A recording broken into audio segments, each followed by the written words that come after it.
तो लोहिया ने तर्क दिया था कि शहरों में यादव जाएंगे, वहां दूध की जरूरत है, दूध बेचेंगे, उनके बच्चे पढ़ने लग जाएंगे।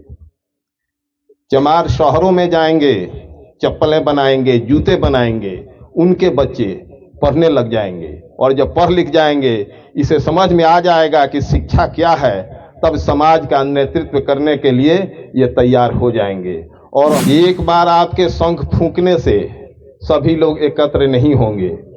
रूस में जब एडल्ट एजुकेशन चला तो वहां के लोग भाग जा रहे थे। सरकार ने क्या किया कि एक टीम लगा दिया कि खानाबदोश लोग आज इस जगह से उठ करके दूसरे जगह चले जाते हैं।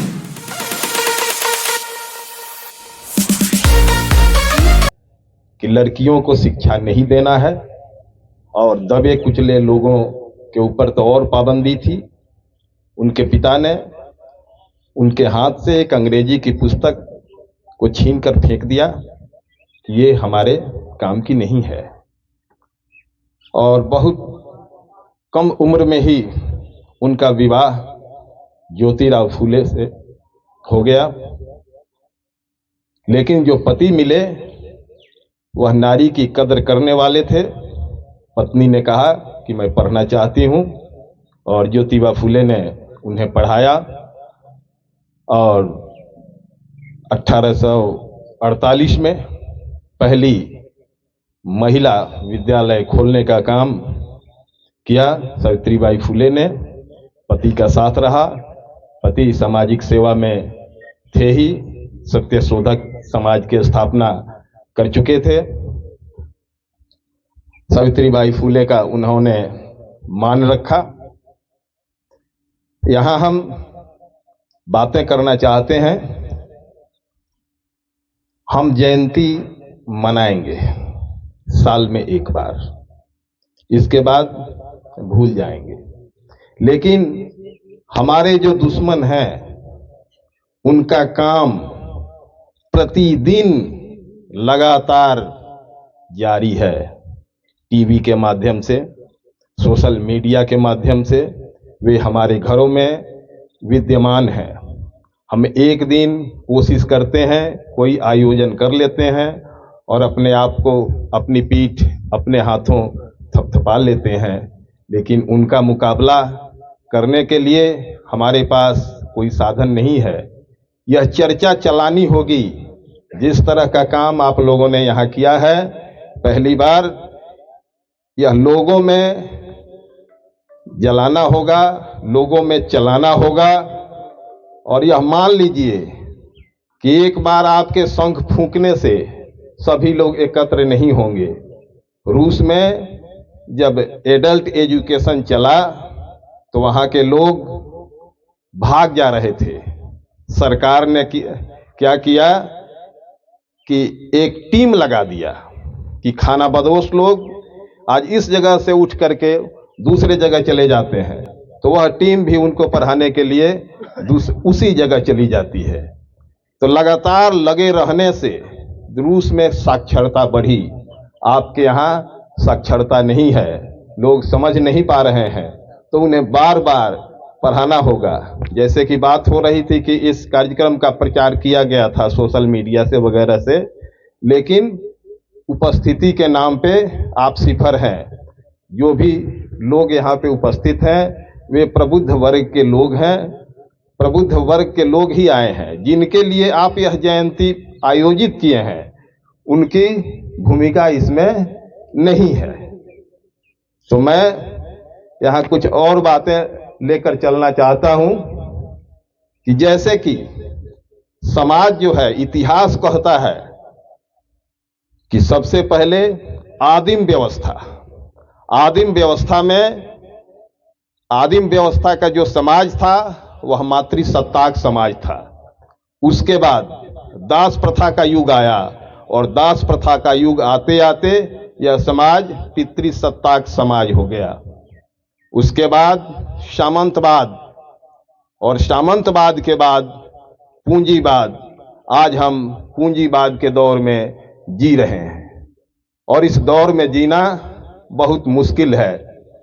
केंद्र की सरकार है, किनके इशारों पे चल रही है, वे क्या कर रहे हैं, इससे आप लोग अछूते नहीं हैं, बेहतर तरीके से जानते हैं।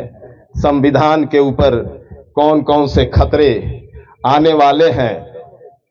जनता के द्वारा चुने गए प्रतिनिधियों को लगातार संसद से एक तानाशाह की तरह से निकाला जा रहा है। यह शर्म की बात है और यह संविधान का खुल्लम खुल्ला उल्लंघन है। तो सबसे पहले आज की सभा में मेरे हिसाब से हमें यह संकल्प लेना चाहिए कि हम संविधान को बचाने का काम करेंगे। हमारा पहला काम संविधान को बचाने का होना चाहिए।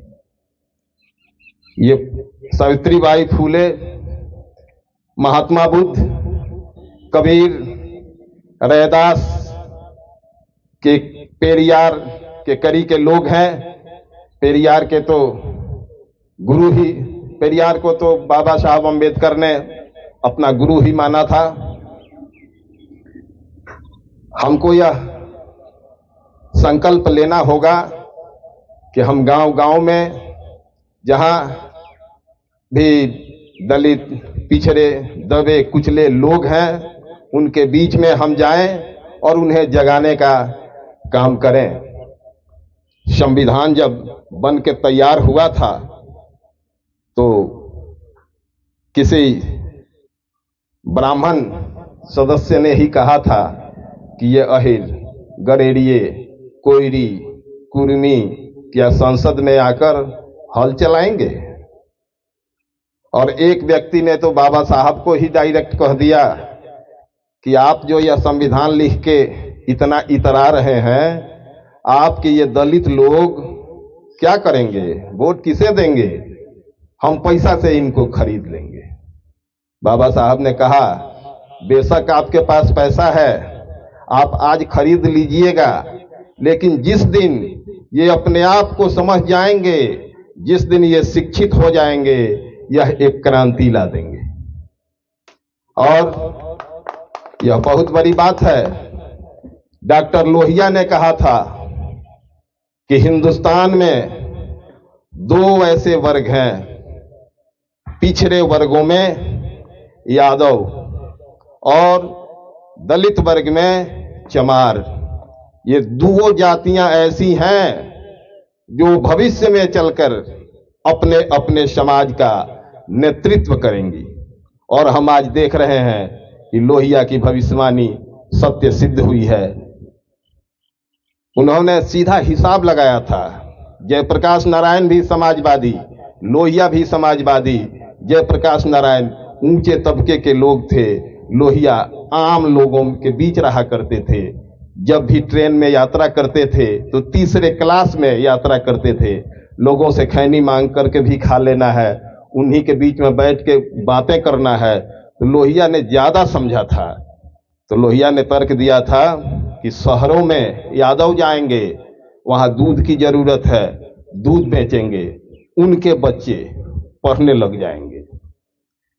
चमार शहरों में जाएंगे, चप्पलें बनाएंगे, जूते बनाएंगे, उनके बच्चे पढ़ने लग जाएंगे। और जब पढ़ लिख जाएंगे, इसे समझ में आ जाएगा कि शिक्षा क्या है, तब समाज का नेतृत्व करने के लिए ये तैयार हो जाएंगे। और आज हम देख रहे हैं कि इन दोनों ही वर्गों ने एक तरह से साफ साफ कहा जाए तो यादवों ने पिछड़े वर्ग पे कमांड किया हुआ है और चमारों ने दलित वर्ग पे अपना कमांड किया हुआ है।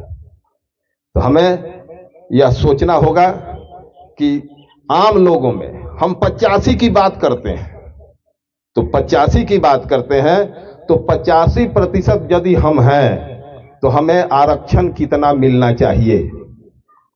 आज जो आरक्षण है वह नीतीश जी ने बढ़ा दिया, कहा कि 10% EWS को भी मिलेगा और कुछ और बढ़ा के लगभग 75% कर दिया। यह खुशी की बात तो है, लेकिन अभी का जो शिक्षकों की जो परीक्षा हुई है बीपीएससी में, बाहर के लोगों को रखा गया है और यहाँ के लोग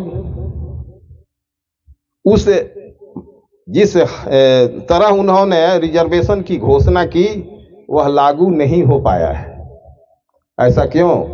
ईडब्ल्यूएस का कट ऑफ कम रखा जाता है और बैकवर्ड क्लास का कट ऑफ उससे अधिक रखा जाता है, या क्या फेर है? हमारे बच्चे बीपीएससी आईएएस कंप्लीट करते हैं, वे जाते हैं, थ्योरी में उनको मैक्सिमम मार्क्स मिलता है, लेकिन इंटरव्यू में वे छट जाते हैं। ऐसा क्यों होता है? क्योंकि वही लोग हैं जो इंटरव्यू लेने वाले। रामलखन सिंह यादव ने दक्षिण बिहार में बहुत से कॉलेज को खोला, तो लोगों ने कहा, यादव लोगों ने ही कहा कि आप इतना कॉलेज पर काहे भीड़े हुए हैं? तो उन्होंने कहा कि हम कॉलेज इसलिए खोल रहे हैं कि ये अनुग्रह नारायण सिंह वगैरह वगैरह का जो कॉलेज देख रहे हैं, इन्हीं लोगों का कॉलेज ज्यादा है और हमारे बच्चे वहां पढ़ नहीं पाते हैं और इनकी मार्किंग भी कम की जाती है। तो हम जो यह कॉलेज खोल रहे हैं, तो हमारे भी टीचर जाएंगे ना परीक्षा में कॉपी देखने के लिए, तो उनके भी बच्चे आएंगे, तो वे जब पैरवी करेंगे तो हम भी अपने बच्चों का पैरवी करेंगे। उनके पैरेलल में हमको खड़ा होना है, शिक्षा को जगाना है। अच्छी बात रामलखन सिंह यादव ने की और शिक्षा का मशाल जला है। इस शिक्षा के मशाल को और अधिक जलाने की जरूरत है आम लोगों में। यदि आप 85 की बात करते हैं तो 85 को एकजुट रहने के लिए भी आप तैयार रहिए।